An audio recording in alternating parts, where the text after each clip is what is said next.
بسم اللہ الرحمن الرحیم۔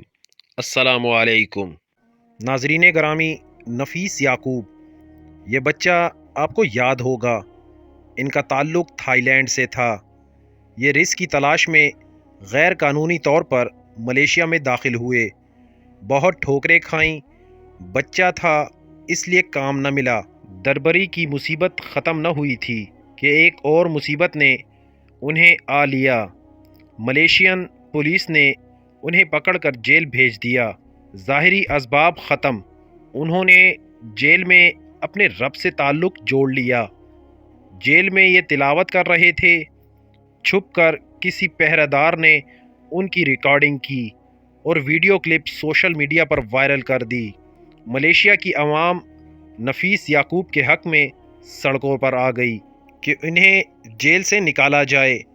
ملیشیا کے اعلیٰ حکام تک معاملہ پہنچ گیا۔ نفیس یعقوب کو جیل سے نکالا گیا، انہیں عزت و تکریم دی گئی۔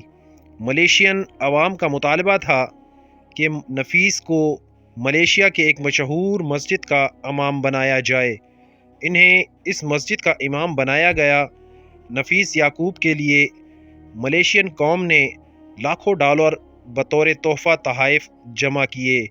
نفیس یعقوب آج ایک مشہور قاری اور امام ہونے کے ساتھ برما کے مسلمانوں کی مدد کے لیے ایک NGO چلا رہے ہیں۔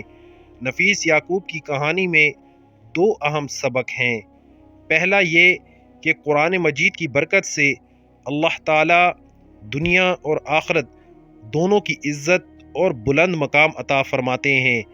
دوسرا سبق یہ کہ جہاں بظاہر آپ کہانی ختم ہوتی ہے، وہیں سے ایک نئی کہانی، ایک نیا آغاز بھی شروع ہو سکتا ہے۔ اس واقعے سے ہمیں بھی سبق سیکھنا چاہیے اور اللہ تعالیٰ سے تعلق کو مضبوط کرنا چاہیے۔